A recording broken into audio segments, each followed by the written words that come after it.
Assalamualaikum warahmatullahi wabarakatuh. Pada kesempatan ini kita akan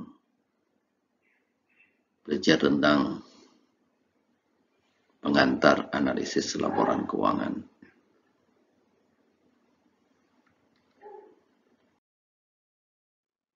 Agenda pada pertemuan kali ini kita akan membahas tentang konsep dasar akuntansi dan analisis laporan keuangan.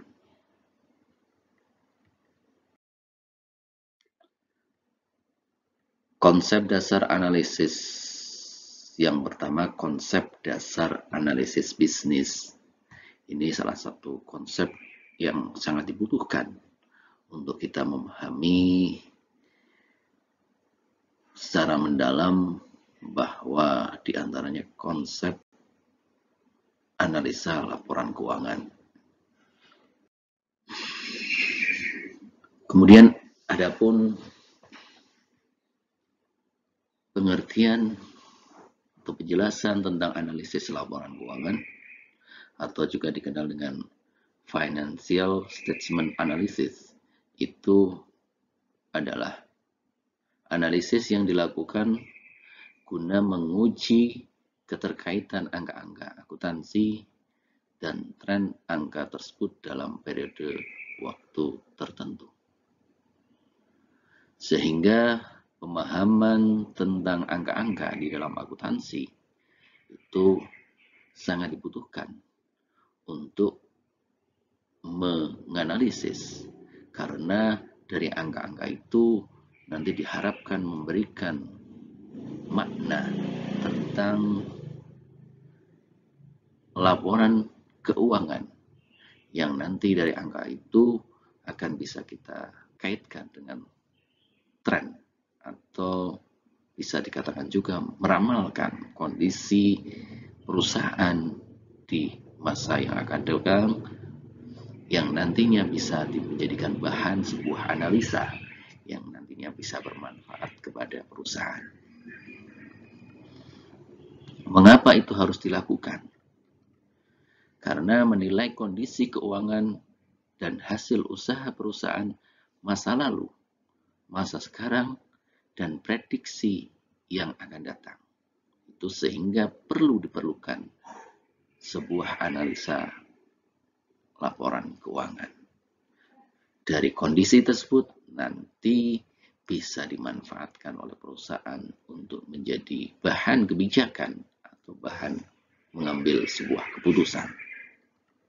Yang kedua, menilai kekuatan dan kelemahan keuangan perusahaan. Karena di angka-angka di dalam akuntansi, dalam laporan keuangan, nanti bisa terlihat, misalkan dari laporan laba rugi, dari laporan neraca, laporan perubahan modal, atau laporan kemudian arus kas, nanti bisa terlihat apakah perusahaan memiliki kekuatan ataukah memiliki kelemahan keuangan perusahaan yang nantinya bisa kita gunakan sebagai bahan analisis laporan keuangan. Kemudian selanjutnya, kaitkan dengan dasar analisa laporan keuangan juga membutuhkan sebuah analisis bisnis. Analisis bisnis itu bisa kita lihat terbagi menjadi dua, ada evaluasi prospek dan evaluasi risiko. Yang dari evaluasi prospek dan evaluasi risiko itu nanti bisa menjadikan bahan pengambilan keputusan bisnis. Keputusan bisnis itu nanti akan dimanfaatkan oleh pihak-pihak seperti investor, kreditor, manajer, kemudian analisis merger dan akuisisi, kemudian direktur, kemudian regulator, kemudian eksternal auditor, kemudian pekerja, sertifikat pekerja, kemudian ada lawyer. Semuanya nanti bisa memanfaatkan dari analisis bisnis yang bisa terlihat dari evaluasi prospeknya dan evaluasi risikonya. Karena Karena dasar analisis laporan keuangan itu tentunya bisa kita manfaatkan dari sebuah gambar di sini. Bisa kita pahami itu membutuhkan sebuah komponen dalam proses analisis bisnis. Komponen analisis bisnis ini, kalau kita lihat dari gambar, itu yang pertama, kita memahami bisnis itu bisa kita manfaatkan dari lingkungan dan strategi, analisis lingkungan dan strategi bisnis.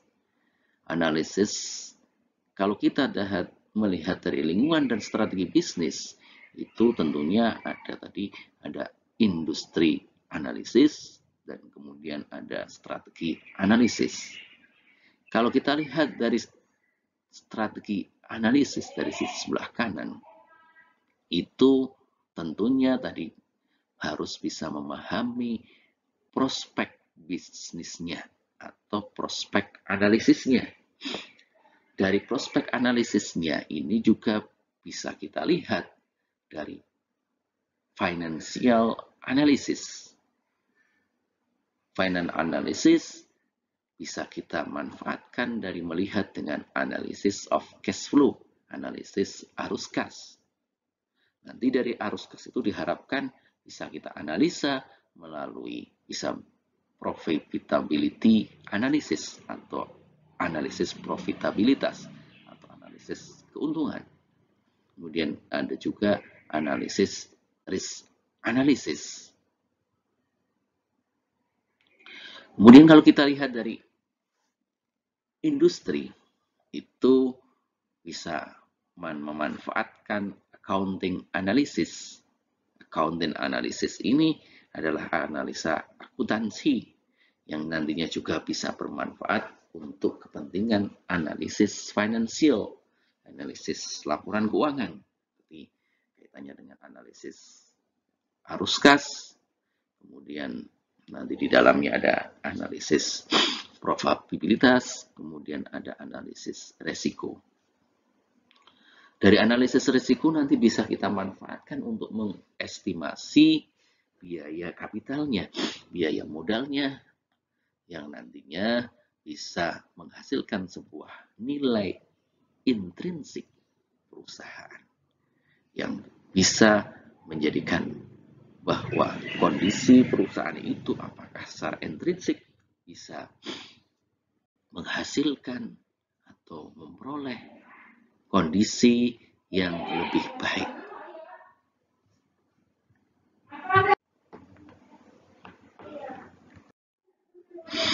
Kemudian kalau kita melihat sebuah kerangka analisis laporan keuangan, juga itu yang pertama tadi menilai lingkungan bisnis. Menilai, membaca dan mempelajari laporan keuangan dan catatan atas laporan keuangan. Kemudian menilai kualitas laba. Kemudian analisis laporan keuangan. Kemudian memprediksi laba atau cash flow masa mendatang. Arus kas masa mendatang. Kemudian menilai lingkungan bisnis. Itu apa jenis kegiatan perusahaan. Kemudian strategi apa yang digunakan perusahaan untuk menghasilkan laba. Kemudian perusahaan tersebut berada dalam bidang apa. Kemudian siapa pemain utama usaha tersebut. Kemudian siapakah pesaing utama perusahaan.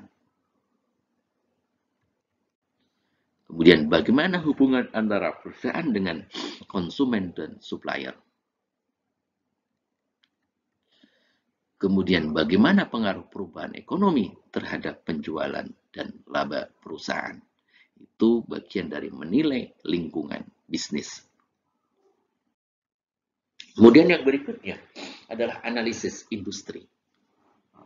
Analisis industri Itu kita awali dengan analisis potensi laba berdasarkan kondisi industri. Kemudian setiap industri memiliki profitabilitas yang berbeda tergantung dari keunggulan yang dimiliki. Kemudian kompetensi industri dengan industri lainnya akan mempengaruhi profitabilitas industri. Kemudian yang berikutnya, kompetisi dalam industri akan mempengaruhi profitabilitas masing-masing perusahaan dalam industri.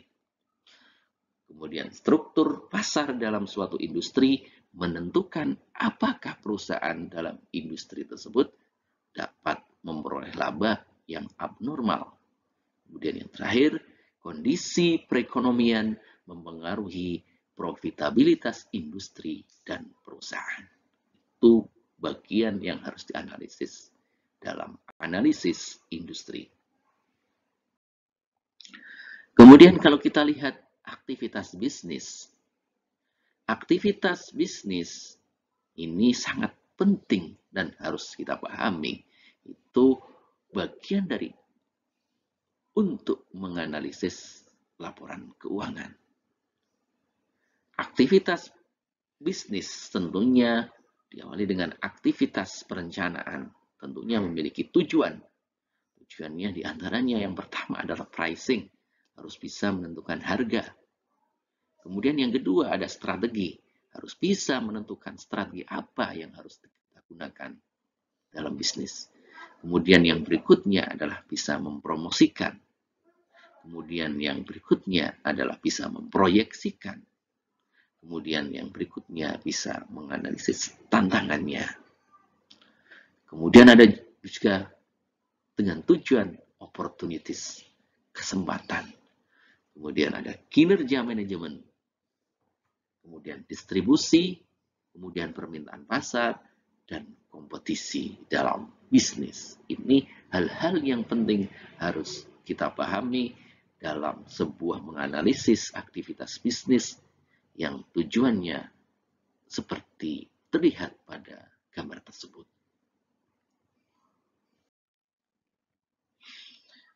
Kemudian faktor apa yang menentukan profitabilitas? Atau kita lihat itu ada rivalry among existing firm. Itu kita harus bisa memahami keberadaan dalam perusahaan itu tadi. Yang pertama harus memahami pertumbuhan industri, kemudian konsentrasi apa dalam perusahaan tersebut, kemudian pembedanya atau perbedaan dengan perusahaan lain, kemudian sweet cost-nya bagaimana, kemudian variable cost-nya, biaya variabel dan biaya variabel tetapnya, kemudian excess capacity-nya, kelebihan kapasitasnya seperti apa, kemudian ada excess barrier sila menghadapi dalam sebuah tantangan. Kemudian kalau kita lihat dari trade of new entrant, itu ada scale of economy, skala ekonominya, kemudian distribution aksesnya bagaimana, hubungannya bagaimana, kemudian tantangan hukumnya. Kemudian kita lihat tantangan dari substitute produknya, apakah ada harga relatifnya dan kinerjanya, kemudian kesempatan pemberian kepada buyer pembelinya. Kemudian itu akan menghasilkan sebuah analisis industri profitability atau analisis keuntungan industri.